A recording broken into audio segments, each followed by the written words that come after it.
In 2020 was Aruba genoodzaakt door een wereldpandemie hulp te vragen conform artikel 36 van het statuut. Aruba kreeg deze hulp in de vorm van lening, naar mijn mening redelijk en onredelijke voorwaarden, onder andere de KOHO en de RAF. De KOHO werd later omgezet in een onderlinge regeling, maar nu heeft Aruba nog te maken met de RAF. Een consensusrijkswet die Nederland als voorwaarde stelt, zodat Aruba het geleende geld in de pandemie terugbetaalt met rente.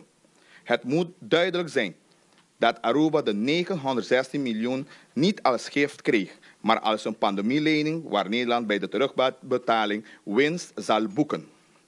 Als ik terugga naar artikel 36 van het statuut, vraag ik me af of we naar de geest van de wet of de regel handelen. Een consensusrijkswet als voorwaarde stellen om een lage rente te krijgen voor de pandemielening, terwijl we meer dan 5 jaar via een landverordening werken op basis van een protocol, vind ik benadelend. Ondanks het feit dat een overgrote meerderheid van de staten van Aruba zich hebben gesteld tegen een rijkswet te zijn, moet het proces van de rijkswet doorlopen worden.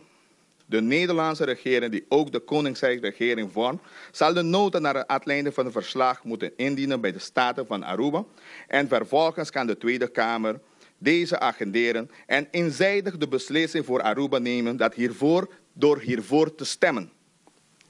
In the previous IPCO, the delegations of the Caribbean countries presented a draft kingdom law for a dispute regulation, the so-called geschillenregeling.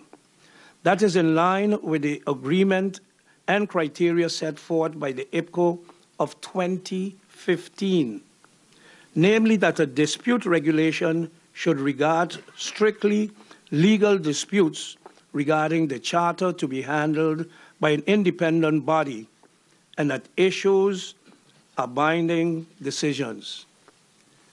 In the hope of gathering support from you, our colleagues from the Netherlands, the islands intend to submit this draft via their governments.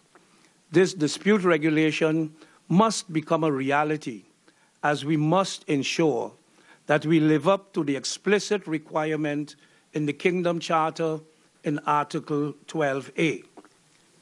Het is inderdaad nooit te laat om te veranderen. Nooit te laat om te verbeteren. Nooit te laat om de beste kant van je te laten zien. Zo zal het niet laat zijn om alsnog een nationale slavernijmuseum op te richten. Weliswaar zijn we daarmee als Rijk meer dan 150 jaar laat, maar te laat is het nooit.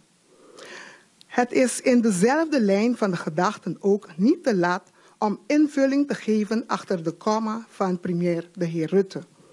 Die invulling moeten we wel degelijk doordacht zijn en moet goedmaken wat door het slavernijverleden en het kolonialisme is misdaan in de gemeenschap in het Caribisch deel van het Koninkrijk.